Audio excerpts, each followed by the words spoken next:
Chapter 32. The Levitical Priesthood.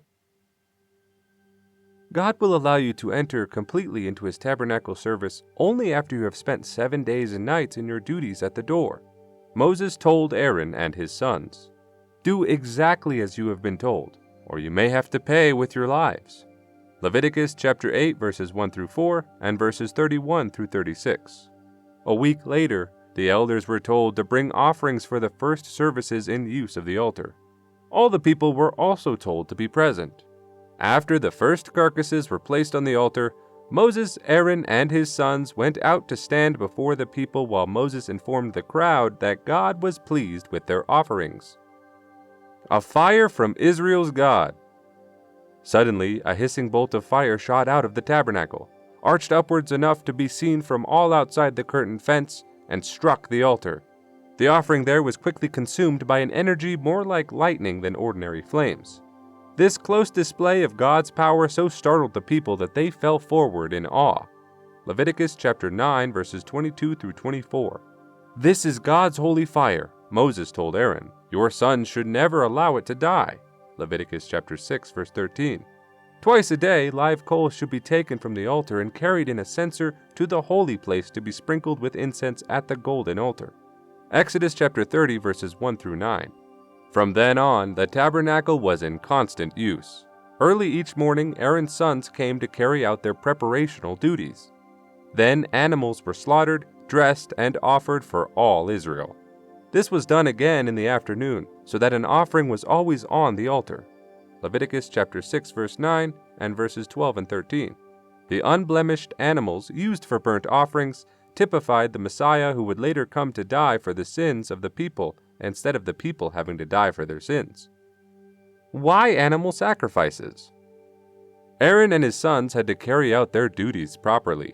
There were several kinds of offerings planned by God to distinctly remind the Israelites of their sins, and to give them an opportunity to worship Him with a feeling of close contact. These offerings were to teach Israel the habit of obeying their God. Galatians chapter 3 verse 24. They also taught the need for their God to come as a Savior to pay for the sins of the world. The offerings were not to pay for sin. Salvation never came through animal sacrifices. They were given to Israel until the coming of the Savior, Galatians chapter 3 verse 19, and were to remind the people that one would come to shed His blood for their sins. Hebrews chapter 10 verse 3, 4, and 18. There were burnt offerings, food offerings, peace offerings, offerings for sins of ignorance, trespass offerings, and others. For each there was a special ceremony outlined by God. Leviticus chapters 1 through 5. For example, if a man wished to make a personal burnt offering as a gift to God or in recognition of the coming Messiah, he was to bring one of 3 things. It had to be a healthy, unblemished male from his cattle, sheep, or goats, or turtle doves or pigeons. There was a ceremony for each kind of creature, some of which were more involved than others, but each ending with the animal's flesh being consumed by the fire.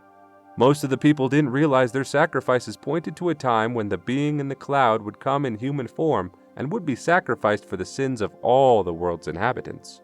Sacrificial ceremonies included more than animals. Olive oil, flour from grains, and incense were used too. Some, if to be burned, were used in combinations, such as unleavened bread not sweetened by honey. Whatever the ritual or its necessities, all had to be done exactly according to how God had instructed Moses. Nothing was to be changed, added, or omitted. 2 priests rebelled. 2 of Aaron's sons, Nadab and Abihu, arrived for work one morning to find the altar fire barely alive. In their eagerness to get the flames going, they piled on wood that was moist from the morning dew, burying the last of the live coals. "Our father Aaron will be here any minute to get live coals for the altar in the holy place. And now they're under this wet wood," Nadab observed worriedly. "We'll have to pile some of it off." "Why go through that trouble?" Abihu asked, snatching up a censer. "There's a campfire outside the gate where we can get live coals right away." Knowing that only fire from the large altar was to be used in the holy place, Nadab was about to protest, but said nothing when he thought how much easier it would be to obtain coals from the campfire. Silently, he picked up another censer and hurried along to join his brother. Then the 2 rushed back with the glowing coals, relieved to find that Aaron still had not shown up. After a few minutes, they realized the campfire coals were becoming ash-covered. If they weren't used right away, the coals would have to be dug out from under the new fuel on the altar after all.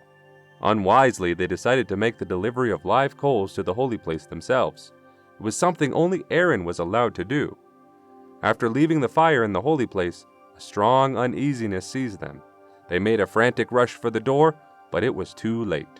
Fingers of fire hissed out from the inner room and struck them both lifeless under the curtains of the tabernacle entrance.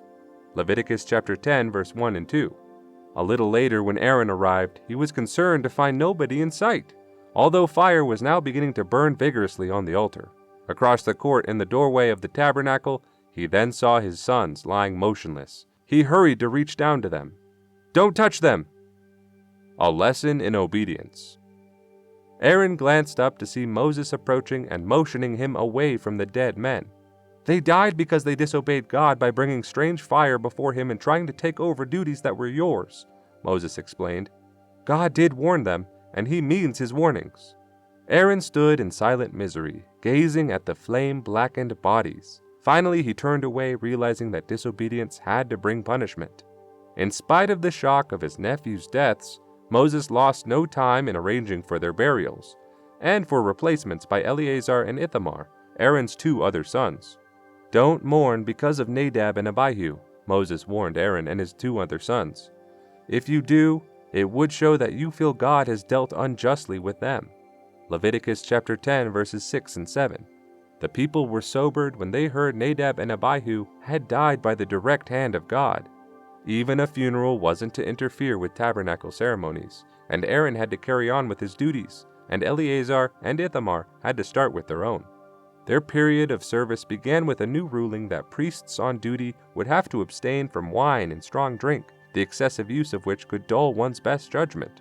It was possible that such had happened with Nadab and Abihu. This serious event didn't necessarily steer matters smoothly. In one case of a goat being used as a sin offering for the people, Moses happened to go to the holy place to find nobody there. Neither was the goat that was to be eaten, or at least in part. Moses then discovered that the goat had been completely burned on the altar. He quickly found Eleazar and Ithamar.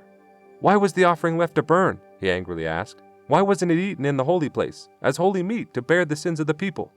Embarrassed and feeling guilty, the brothers were trying to think of reasonable answers when Aaron walked up to explain that he had told his sons not to bring him any meat to eat because his recent losses had left him with little appetite. "Would forcing down food under such circumstances be acceptable to God?" Aaron asked. Moses felt sudden compassion. He realized Aaron had done well to continue his duties under his emotional strain.